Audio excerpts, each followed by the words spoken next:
오늘은 베드로전서 1장 3절에서 12절의 말씀 가지고 함께 은혜를 나누고자 합니다. 배는 여러 부분으로 구성되어 있지요.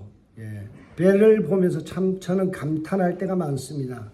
썩난 파도 앞에서도요, 배가 유유히 그 파도를 지나서 이렇게 전진하는 모습을 보면 참 대단하다라는 생각이 들어요. 배가 파도와 잘 싸우기 위해서는 어떤 부분이 견고해야 될까요? 그것은 바로 용골이라는 것입니다. 영어로는 keel, K-E-E-L이라는 이 단어인데요. 용골이라는 것은 배의 척추와 같아요. 배의 밑바닥에 보면 앞에서부터 끝까지의 하나의 통으로 되어 있는 긴 어떤 빔과 같은 척추와 같은 뼈대를 이루는 그것을 용골이라고 합니다. 여러분, 배가 다른 것은 파손되면 수리가 가능해요. 그런데 용골이라는 이 부분이 부러지거나 아니면 휘어져 버리면 배는 사용 불가가 됩니다. 그래서 용골이 없으면요, 용골이 부러지거나 아니면 휘어져 버리면 더 이상 배로서의 구실을 할 수 없다라는 겁니다. 그래서 배의 안전함은 용골이라는 것에 달려 있습니다. 용골이 얼마나 강하느냐에 따라서 배는 안전할 수 있고요, 성난 파도를 이겨나갈 수 있는 거예요. 만약 용골이라는 이 빔이, 이 긴 막대기 같은 이 빔이 조금만 약해지면 강한 파도 앞에서 배는 두동강이 나와버립니다. 용골이 강하면 태풍 속에서도 배는 부러지지 않고 힘차게 파도를 거스르며 밀고 나아갈 수 있다라는 것입니다. 여러분, 신앙생활도 마찬가지입니다. 박해라는 파도, 고난이라는 파도가 아무리 강해도요, 그것이 문제가 되지 않습니다. 우리의 믿음이 얼마나 강하냐, 우리 신앙의 용골인 이 부분이 얼마나 강하느냐에 따라서 우리의 신앙은 끄떡없이 성난 파도 앞에서, 이 고난 앞에서 전진하며 나아갈 수가 있어요. 여러분, 문제는 외부의 문제가 아니에요. 내부의 문제예요. 외부의 여러 가지 어려움과 환경의 박해와 고난이 문제가 아니에요. 여러분, 외부의 변수는 문제가 되지 않아요. 내 속에 있는 기본적인 상수가 문제죠. 여러분, 수학을 어렸을 때 배울다 보면요, 우리가 2학년 정도 되면, 초등학교 2학년 되면 이 변수와 상수를 배웁니다. 베리어블과 그리고 컨스탄트라는 이것을 배우죠. 예를 들어서 이런 겁니다. 2분의 1 그러면요, 2라는 것은 상수예요. 1이라는 것은 변수예요.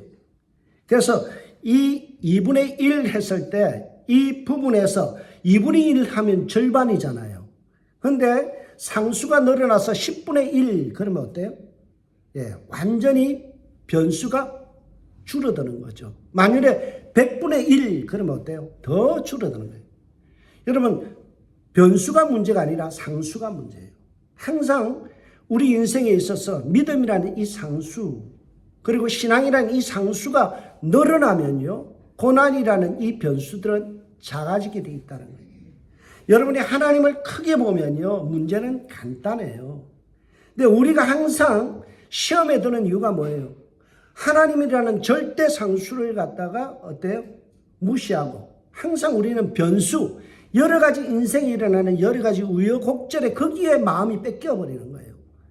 그래서 우리는 어떻게 해야 돼요? 신앙의 기본기라 할 수 있는 이 상수를 누리는 것들을 열심히 훈련해야 돼요. 고난이라는 변수를 갖다가 우리가 줄이기 위해서는요, 믿음이라는 상수를 누려야 돼요.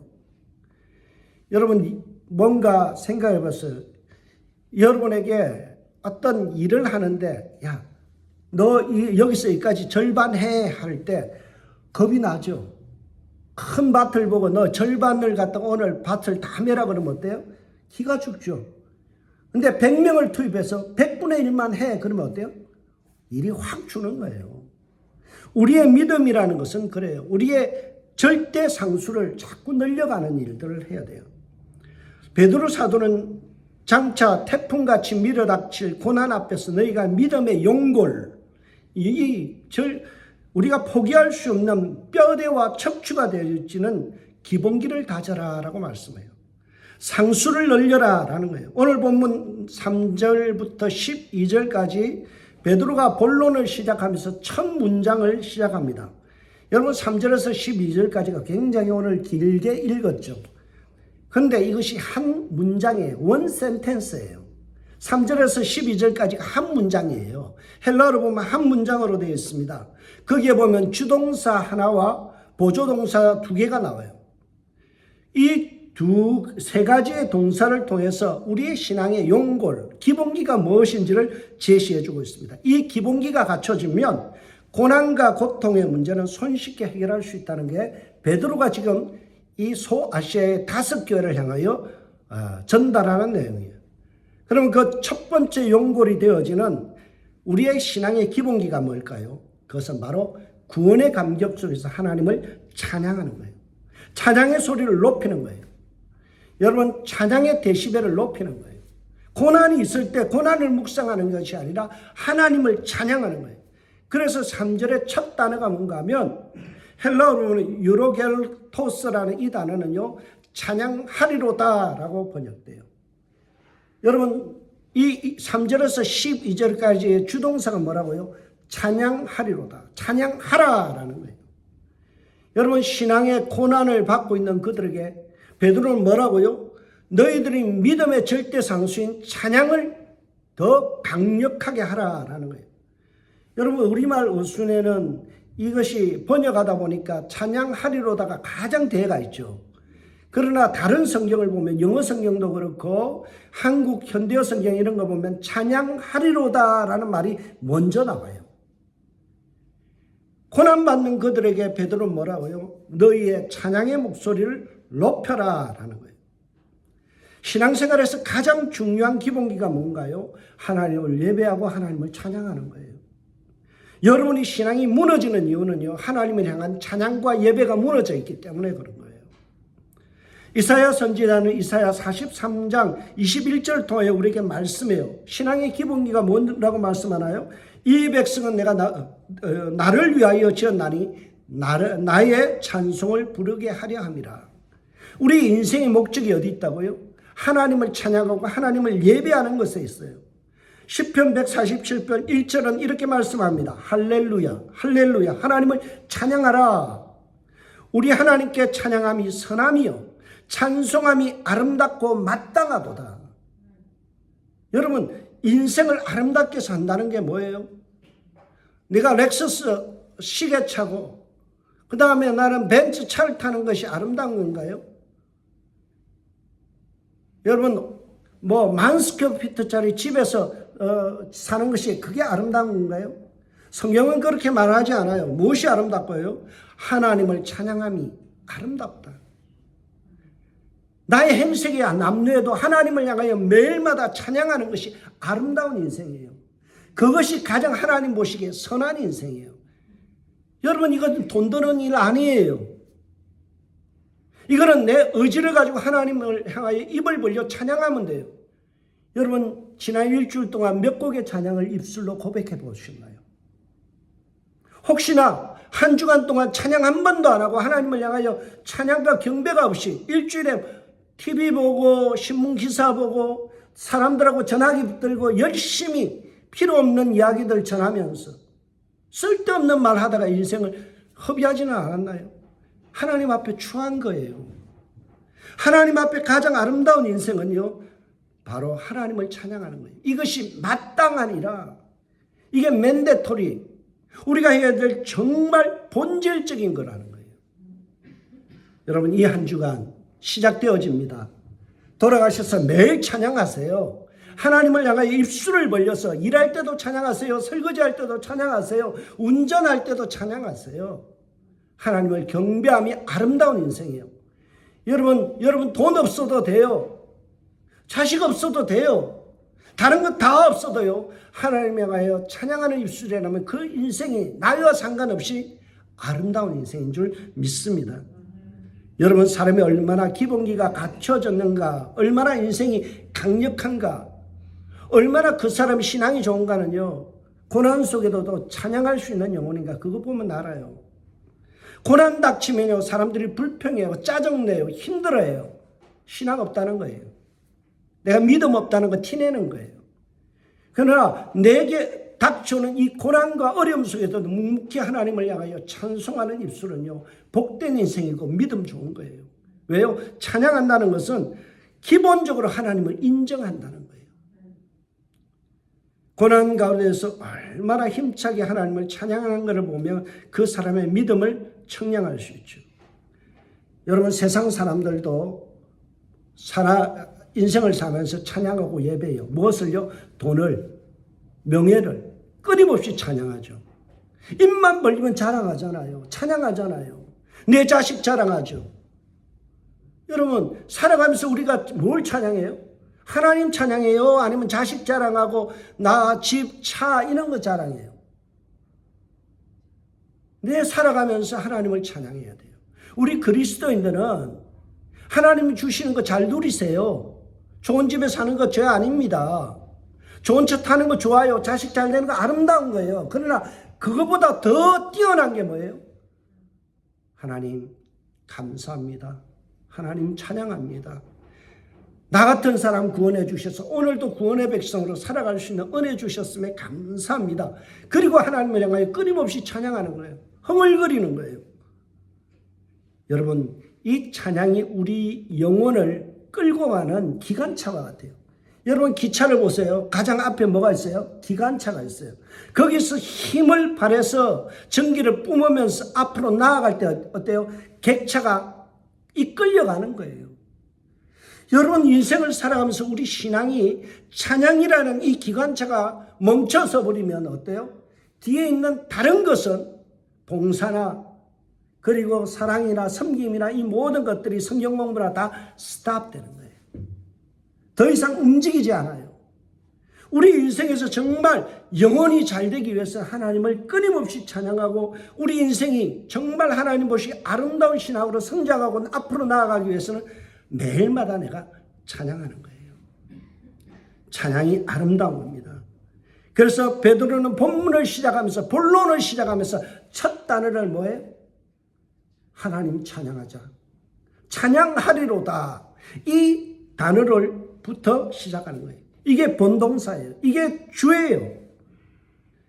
여러분, 베드로는 지금 기관차에 어떤 그 시동을 거는 것 같이 많은 고난받는 사람들에게 믿음을 설명하면서 뭘 이야기해요?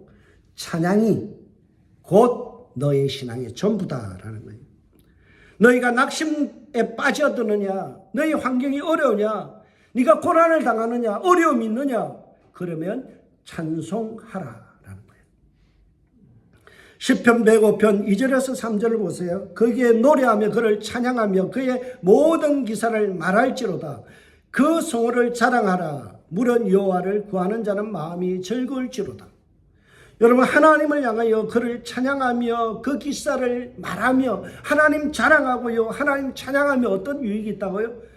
그 마음이 즐거울지로다. 마음의 회복이 언제부터 일어나요?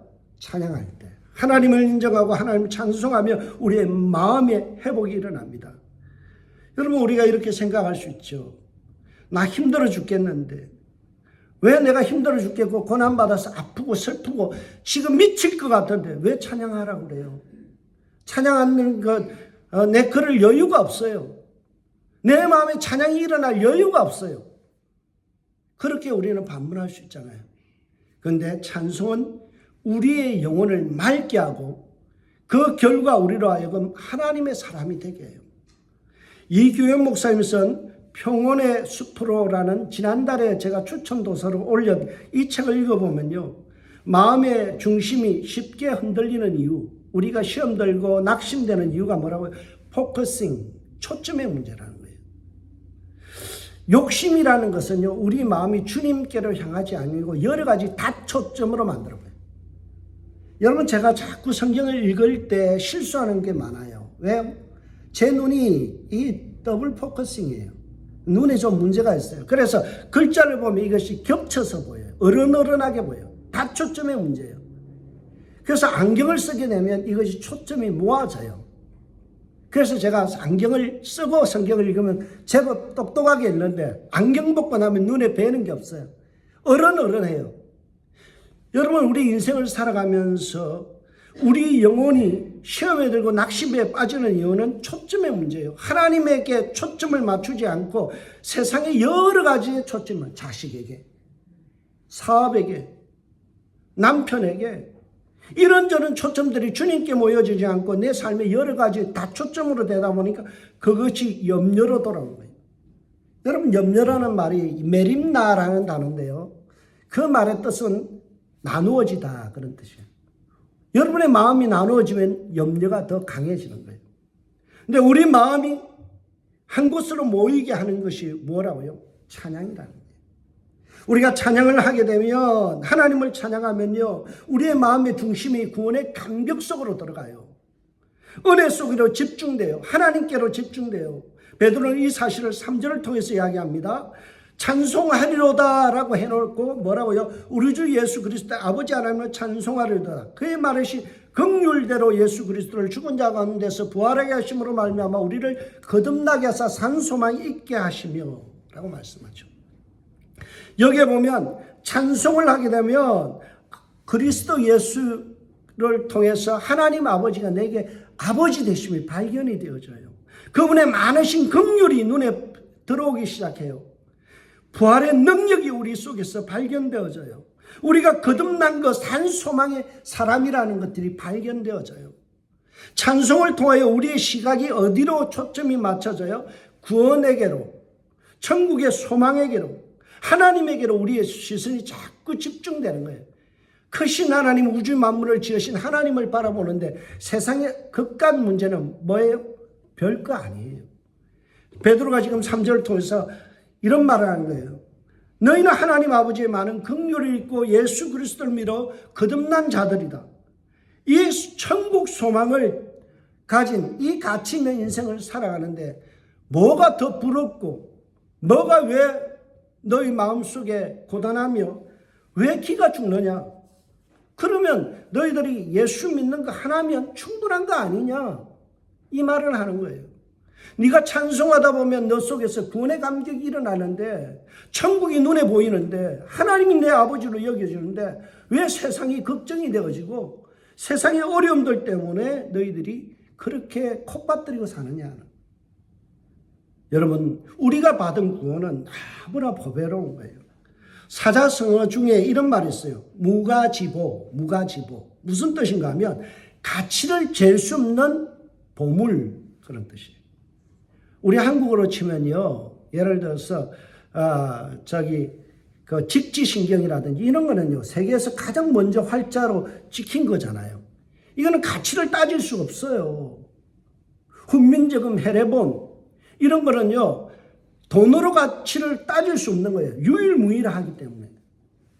여러분의 구원이라는 것은 무가지보, 세상의 어떤 것과도 비교할 수 없는 그런 가치예요. 하나님이 우리에게 주신 구원의 선물로 주시는 이 천국은요, 세상의 어떤 것과도 바꿀 수 없는 절대 가치예요. 그래서 바울이 뭐라고 이야기했어? 우리가 이 보배를 질그릇에 가졌으니, 질그릇 같은 내 인생 속에 누가 들어오셨다고? 예수 그리스도, 보배 되신 예수 그리스도.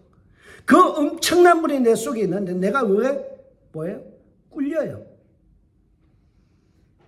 여러분, 어디 이것이 우리가 행함으로 우리가 노력해서 얻은 구원인가요? 아니에요. 거듭남의 사건은 전적인 하나님의 은혜로 된 거예요. 하나님의 긍휼하심으로 내 공로가 아니고 내 노력으로 성취한 것이 아니라 거저 주시는 하나님의 그 은혜 때문에 우리가 구원받은 거죠. 하나님 아버지께서 자신의 독생자 예수 그리스도 십자가에 희생시킨 그 사건으로 말미암아 우리의 영혼을 사온 거예요. 그의 핏값으로 우리를 구속하신 것이죠.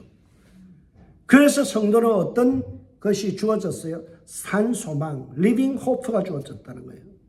그 소망이 뭔가요? 오늘 본문은 유업을 잊게 하시는, 유업이라는 거예요. 여러분, 우리의 소망은 유업을 받는 거예요.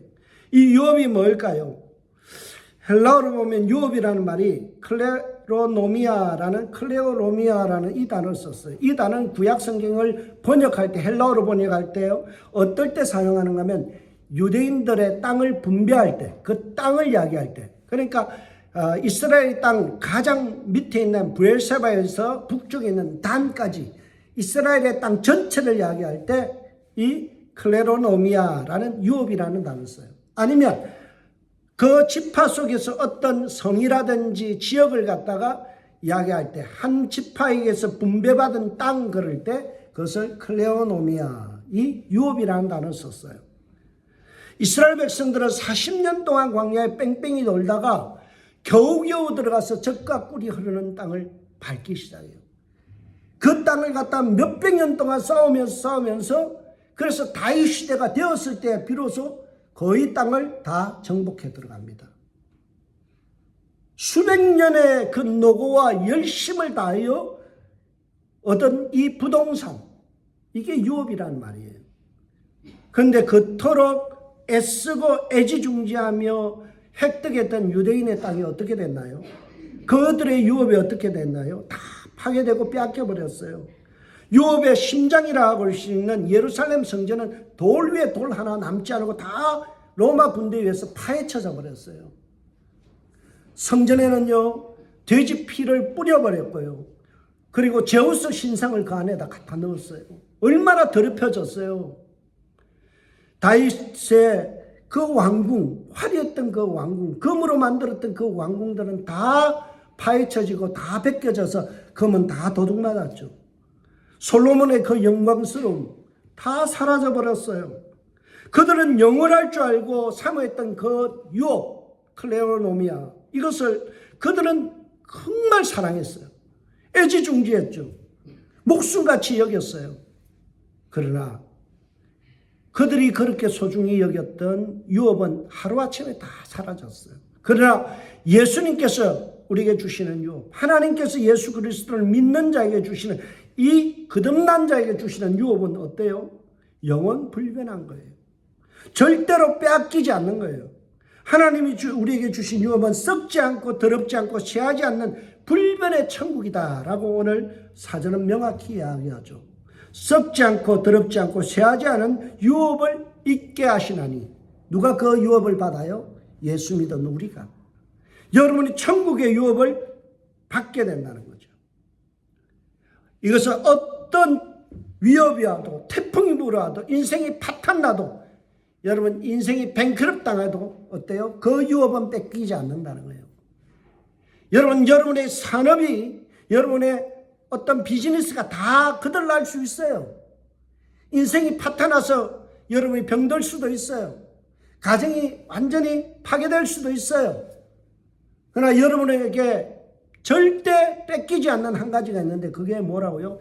천국이라는 거예요. 천국. 그 천국을 우리는 이미 어때요? 소유했다는 거죠. 베드로는 이 사실을 강조하기 위해서 오늘 본문에 보면 아로 시작하는 접두어를 가지고 헬라어로 설명해요. 아라는 말은 아니다라는 말. 예, 그래서 아노미아 그러면 아노미아라는 말은 불법 그런 뜻이다. 아라는 건 항상 아니다라는 거예요. 그래서 오늘 보면은 더럽지 않고 쇠하지 않고, 그리고 보면은 여기에 보면 썩지 않는다. 않는다라는 말이 다 아라는 말이에요. 근데 베드로가 이 세 단어를 참 기가 막히게 썼어요. 세 단어가 아프라르톤이라는 단어고요. 두 번째가 아미아톤이라는 단어고, 세 번째는 아마라톤이라는 세 단어예요. 근데 이 말은 뭔가 하면 썩지 않다라는 아프라톤이라는 말은 죽음과 부패되지 않는다. 죽지 않고 부패되지 않는다는 뜻이에요. 두 번째 더럽지 않는다라는 이 아미아톤이라는 말은 부정함과 더러움에 빠져들지 않는다. 세 번째 쇠하지 않는다. 아마라톤이라는 말은 시간이 경과됨으로 인해서 이것이 파괴되거나 녹슬거나 이렇게 되지 않는다는 거예요. 여러분이 받을 천국이 어떤 거라고요? 죽음도 부정과 부패도 세월이 주는 부식도 없는 곳이라는 거예요. 세상 것은 시간 지나면 어때요? 다 낡아지죠.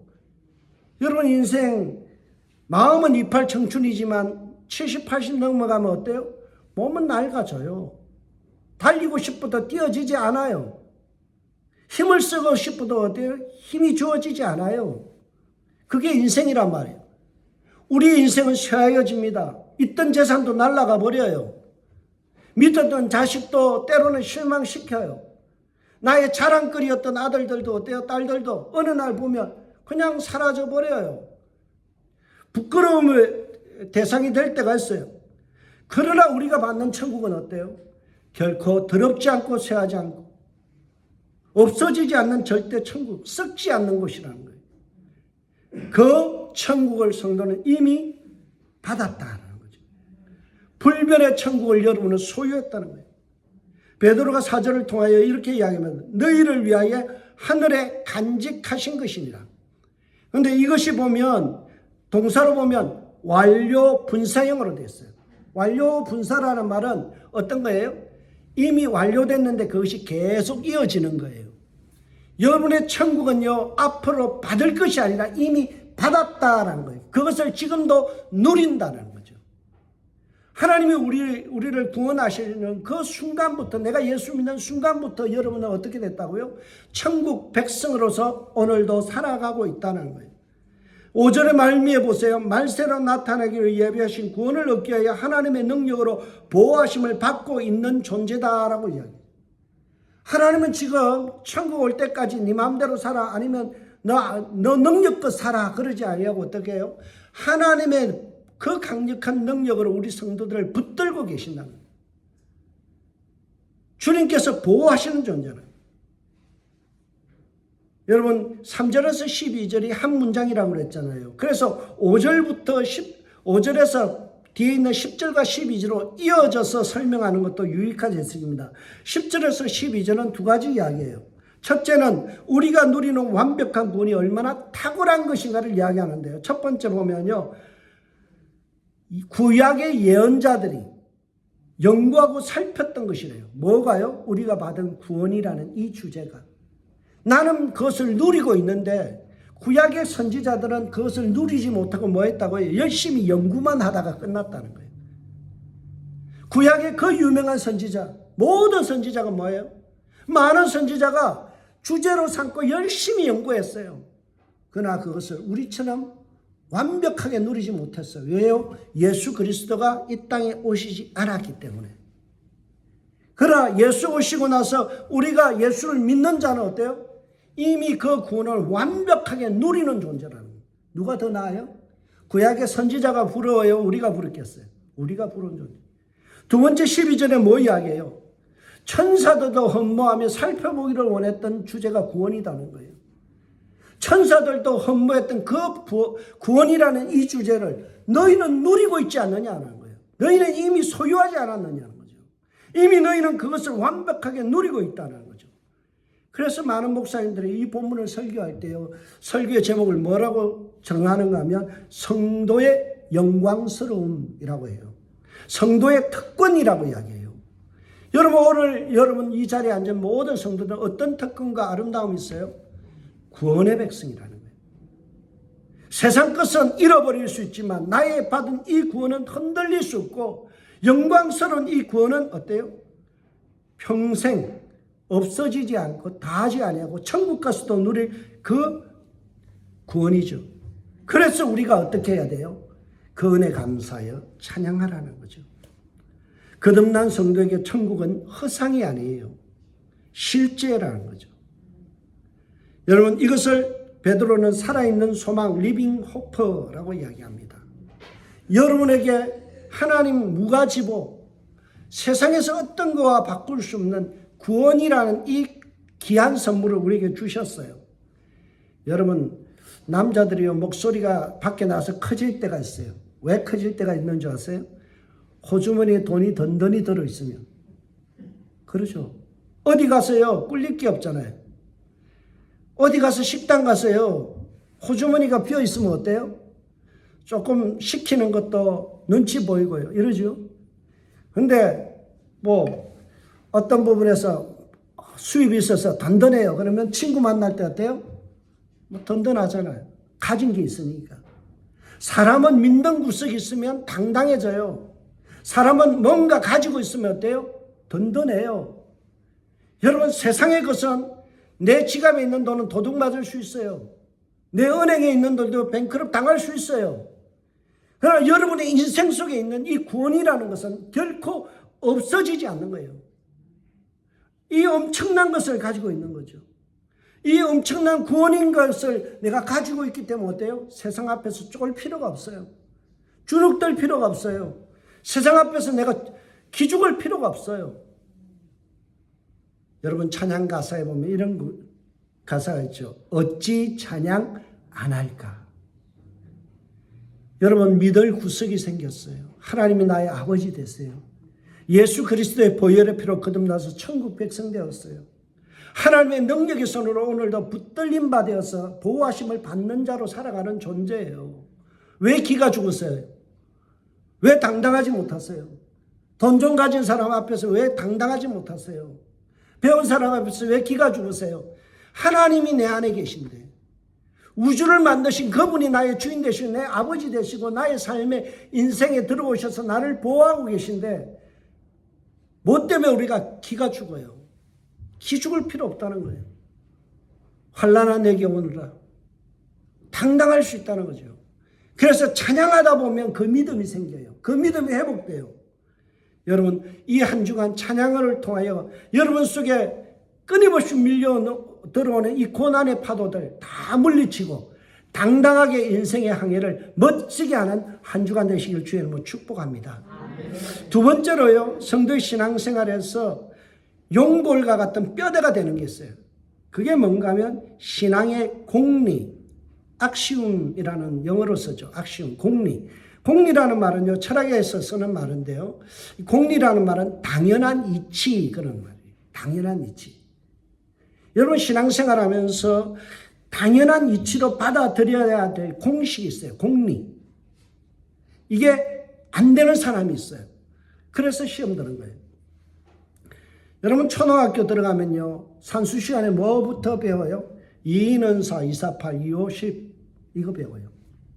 그걸 왜 2 곱하기 2가 4가 되는지 연구하세요? 그걸 따져보세요? 아니에요. 그건 무조건 입에서 나오도록 외우고 그것을 받아들이는 거예요. 그럴 때 산수가 되는 거예요. 당연한 이치를 가지고 고민하면 안 돼요. 당연한 이치는 어때요? 받아들이는 거예요. 그래서 접어두기라고 저는 표현해요. 접어두기. 여러분 신앙생활 하면서 접어두기가 안 되는 사람도 있어요. 공리를 못 받아들이는 사람이 있어요. 근데 성경은 뭐라고 이야기해요? 예수 믿는 사람에게는 편안한 삶이 아련하는 거죠. 좁은 길로 가는 인생이에요. 좁은 문으로 들어가는 거예요. 베드로 사도는 베드로전서 4장 12절에서 뭐라고 이야기합니까? 사랑하는 자들아 너희를 연단하려고 오는 불시험을 이상한 것으로 여기지 말고 그렇게 말씀하죠. 당연한 것으로 받아들이라, 공리로 받아들이라는 거예요. 인생은 어차피 어때요? 꿀꿀한 거예요. 여러분 인생이 어떻게 호락호락해요? 여러분 인생 살아가면서 맨날 소풍 가는 기분으로 살 수 있나요? 여러분 인생은 다 힘든 과정이에요. 특히 신앙이라는 이 짐을 하나 더 메고 사는 것은 세상 사는 게 더 어려워요. 인생 만만하지 않아요. 그런데 신앙까지 덤으로 우리가 그것을 갖고 살아가는 것은요, 이것은 어때요? 힘든 일이에요. 그래서 베드로는 뭐라고요? 불시험. 손에다 불 한 번 한번 집어넣어 보세요. 따뜻할 거예요. 그죠? 화끈해서 어때요? 손을 팍 빼죠. 그런 시험을 어떻게 해요? 당연한 것으로 여기라. 공리로 받아들이는 거죠. 예수 믿는 것이 소풍 가듯이 사는 인생 아니다. 룰루랄라 하면서 인생 즐기는 인생 아니다. 좁은 길로 간다는 것이 그것이 어디 쉬운 일이냐? 인생 그렇게 호락호락한 거 아니다. 너희들에게 있는 이 고난은 접어두고 생각해라. 받아들이라는 거예요. 이게 성도의 정상적인 삶이라는 거죠. 왜 예수 잘 믿는데 하나님 내게 고난이 있습니까? 왜 아픕니까? 왜 사업이 안 됩니까? 왜 우리 자식이 쏙썩입니까? 당연한 건데요. 예수 믿는다는 걸 그 고난 가운데서 함몰되지 않고 덴트되지 않고요. 오히려 그것을 역으로 어떻게 돼요? 크게 기쁨으로 대박아치는 거예요. 6절을 보세요. 그러므로 너희가 이제 여러 가지 시험으로 말미암아 잠깐 근심하게 되지 않을 수 없으나 오히려 크게 기뻐하는도다. 여러분 우리가 잠깐 근심할 수 있어요. 그리고 접어두는 거예요. 그리고 어떻게 한다고요? 오히려 크게 기뻐하는 거예요. 여러분 3절에서 12절까지가 한 문장으로 되어 있다고 말씀드렸죠. 그런데 6절에서 8절에 보면 보조동사가 2번 사용되어져요. 그 신앙의 핵심을 이야기해요. 6절과 8절에 각각 나타난 단어가 뭔가면 아길라이스테라는 단어인데요. 이 말은 영어로 보면 you rejoice, you rejoice. 뭐예요? 너희는 기뻐하라. 너희는 기뻐하라. 즐거워하라는 거예요.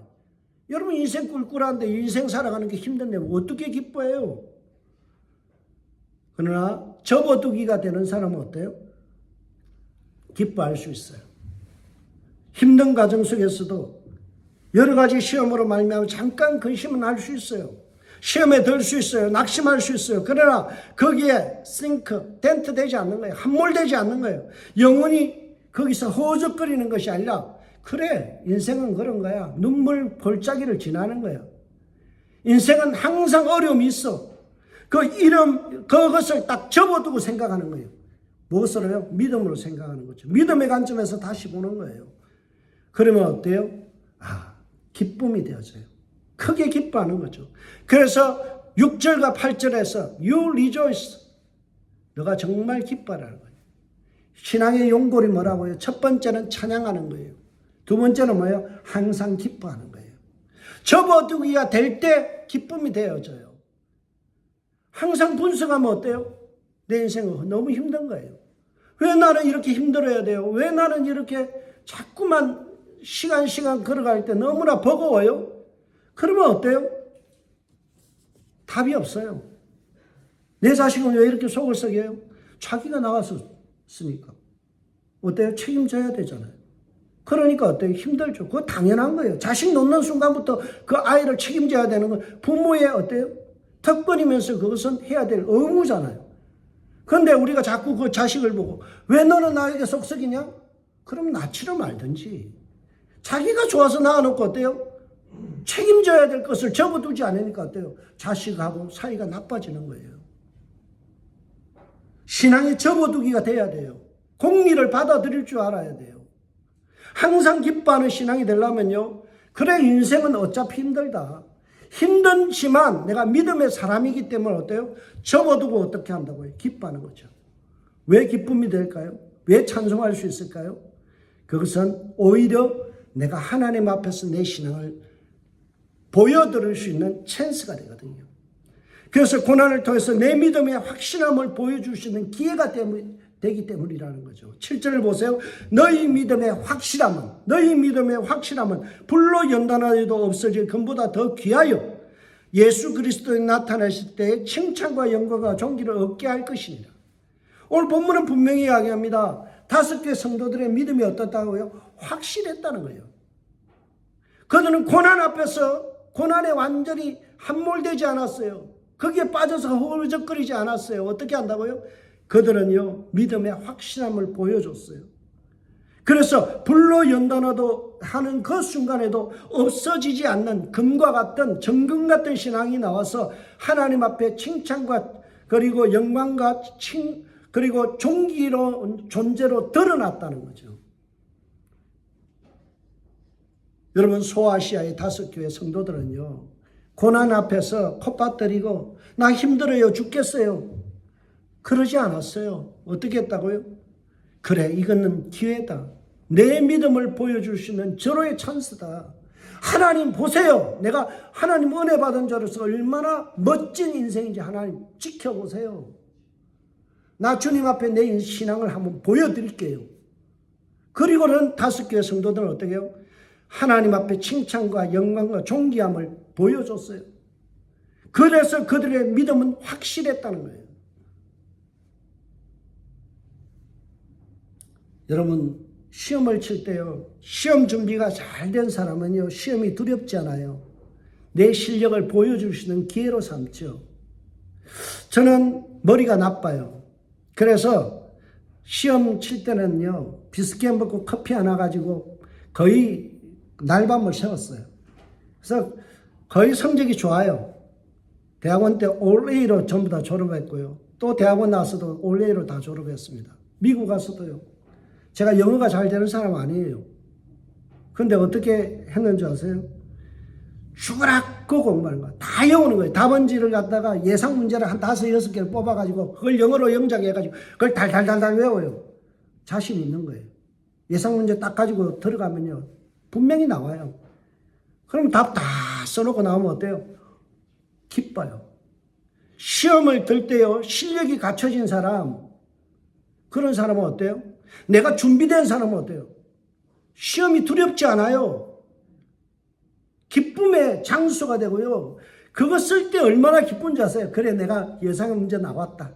그리고 1시간 동안 열심히 쓰는 거예요. 여러분, 시험이 왜 힘든 줄 아세요? 시험이 왜 어려운지 아세요? 내가 준비 안 돼서. 그러니까 당황하죠. 그러니까 힘들죠. 여러분이 믿음이 확실해지면요. 어때요? 환난 그까짓 거 어때요? 어렵지 않아요. 난세의 영웅이 난다는 말이 있죠. 고통과 고난 앞에서 고난을 통과하는 가운데서 어때요? 내 신앙을 보여줄 수 있는 그러한 은혜가 있어요. 여러분, 지난주에 제가 좀 어려움을 당했어요. 한국에서 어머니가 수요 예배 들어가는데 이렇게 횡단보도를 지나는데 초보 운전자가 와서 쳤어요. 갈비뼈 7개가 나갔어요. 다 부러졌어요. 다리가 네 곳이 절단이 됐어요. 광대뼈가 부러졌어요. 코뼈도 내려앉았어요. 머리에 피가 고였어요. 그래서 지금 이머전시로 들어가서 중환자실에 있었어요. 처음에 어떻게 했지 당황이 됐어요. 우리 가족들이 회의를 했어요. 어떻게 할 거냐. 첫째, 가해자가 60대 초반의 초보 운전이에요. 저소득층이에요. 그래서 우리가 이번 기회로 예수 믿는 향기를 드러내자. 일절 보상 같은 거 원하지 말자. 두 번째, 이번 기회를 통하여 예수 믿을 수 있도록 그 사람을 전도하자. 그것이 우리 가정이 내린 결론이에요. 그렇게 하고 기도했는데요. 굉장히 심각했던 머리에 출혈은 스스로 멈춰졌어요. 그래서 뇌 수술을 안 하게 됐어요. 갈비뼈는 MRI와 CT를 다 찍었는데요. 7개가 부러졌는데 너무 예쁘게 부러졌대요. 그래서 97세가 되니까 수술할 수 없는 체력이 있잖아요. 뼈가 부러지되 그것이 저절로 움직이지만 않으면 저절로 붙을 수 있는 그런 게 돼서 수술을 안 해도 된대요. 남은 건 뭐예요? 다리 쪽이에요. 이번 주부터 붓기가 빠져서 이제 이번 월요일부터 이제 다리 대수술을 하고 얼굴 수술을 해야 돼요. 저는 환난이 왔죠. 고통이 있죠. 아픔이 있죠. 그런데 울지 않아요. 우리 가족들이 다 결정한 게 뭐냐? 하나님 영광 드러내는 기회로 삼자. 어머님도 그래요. 정신이 또렷해요. 그리고는 하나님의 영광 드러내는 기회로 삼자. 전도의 기회로 삼자.